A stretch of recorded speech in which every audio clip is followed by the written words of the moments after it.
Today we're making Portuguese chicken. Wait a minute. I thought we're making Chinese food. Oh yes, we are.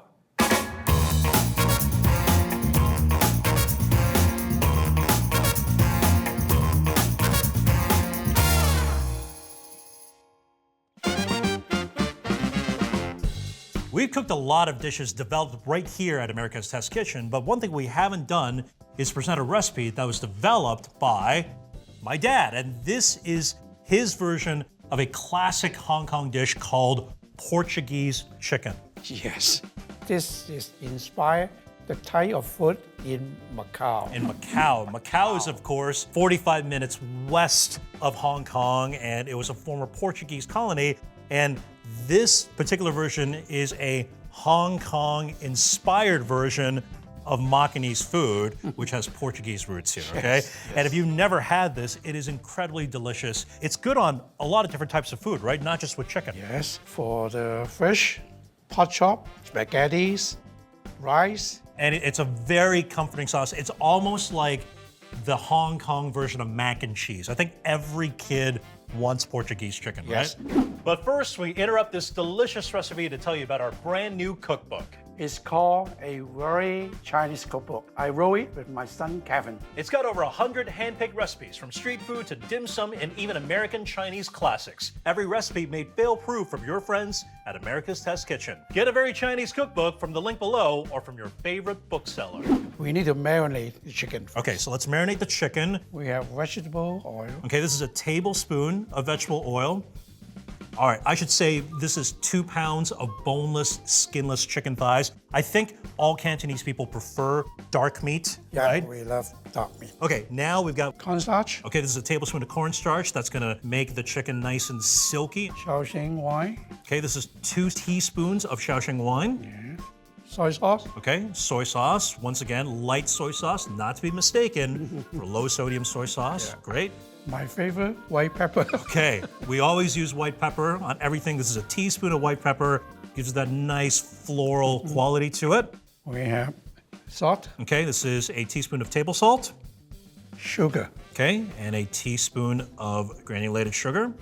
chicken powder. Chicken powder, our favorite, seasoning salt. That's a half a teaspoon of chicken bouillon powder. And finally, a really interesting ingredient that we really love to use. Ginger juice. This is 2 teaspoons of freshly grated ginger juice. By the way to get ginger juice is you take grated ginger, press it through a fine mesh sieve, and you should be able to get 2 teaspoons out of that. How long does this need to marinate for?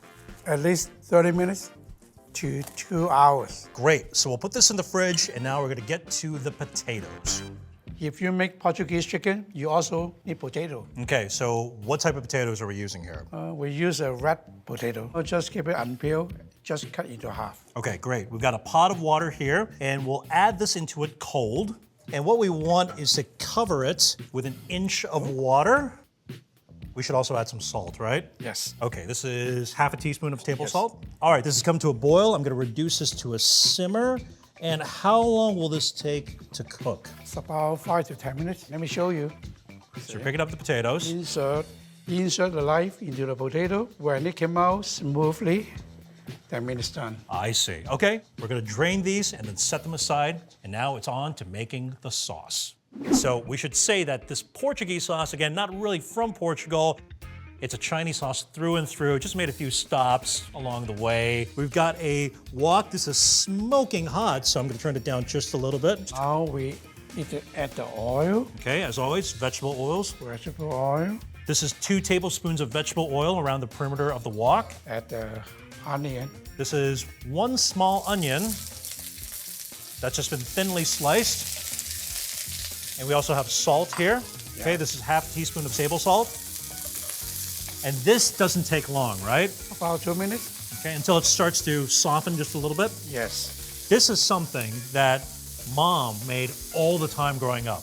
Oh, yes. She put a note on the refrigerator Yeah? to remind when she needs to cook for you. It's like a calendar. It's like every Tuesday we would eat Portuguese chicken, right? Oh, yes. Okay, great. Okay, this looks nice and softened. What's next? Add the curry powder, Okay, this is a tablespoon of Madras curry powder. And this should not take long. About 1 minute. Okay, this is gonna pick up that beautiful marigold color. This smells really aromatic now. Now it's time to add the chicken. Yes. Okay, and do I just put all of it in there? Yeah. All right. All right, can you get it? Okay. All right. This has been browning for 5 minutes. Okay. But chicken doesn't need to cook all the way through. Okay, perfect. So it's still a little bit raw in the center. So we have the potatoes that have been drained. Okay, this goes in. Okay. We have here a can of coconut milk. Look at that. Ooh, super creamy. Finally, we have a really interesting ingredient. This is 2/3 of a cup of cream of chicken condensed soup, right? It's about half a can. If my memory and my history of Hong Kong is correct, it's because Hong Kong's a port city, and so they got a lot of imported foods. That's why they love condensed soups. All right, so how much longer does this need to take? It's about 5 to 10 minutes. All right, and you want the chicken now to cook all the way through, Oh, yes. right? This time, yes. And you want the sauce to get nice and thick, because this is going to be spooned over rice. The rice is perfect for this. All right. Good match. I can't wait. Okay, now we turn off the heat. Great. So I'll turn off the heat here. Yeah. This is 3 tablespoons of evaporated milk. This is going to add a bit more of a dairy smoothness, a roundedness to the dish. And also the color change. Yes, it's going to look a little bit more pale. We love evaporated milk. We put it in milk tea. Yes. We add it on everything. This is like a staple ingredient. A can of evaporated milk. You can find this in any Hong Kong family, right? Yes. So this looks beautiful and delicious as is, but is it done yet? Not quite yet. We're going to put it in the oven. Okay, we're gonna put it underneath the broiler. We've got a 13x9 broiler-safe baking dish here. We wanna get all that beautiful sauce in here. You don't wanna waste any bit of the sauce because this sauce is so good. Okay, this is good. Okay. However, there's one more step that we need to do, right? Parmesan cheese. We're gonna put Parmesan cheese. So this is half a cup of grated Parmesan cheese. This is gonna go underneath the broiler for 3 to 5 minutes. We want it to be spotty brown and golden and crisp. Then we'll be ready to eat. Wow, zowie, look at that. Bubbly, crusty, sizzling. You told me that when you were young, your favorite part was lifting it up and it's got all the cheese and the crusty bits attached, right? That's my favorite part. All right, it's time to serve this. We've got our Portuguese-inspired bowls here, and it's still very saucy, and the sauce is just the best part. This is not a chopsticks dish, right? This is a fork and knife type of dish, right? Yes. Okay, so let's try this here.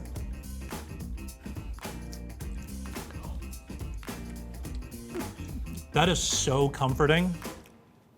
It's savory, it's creamy.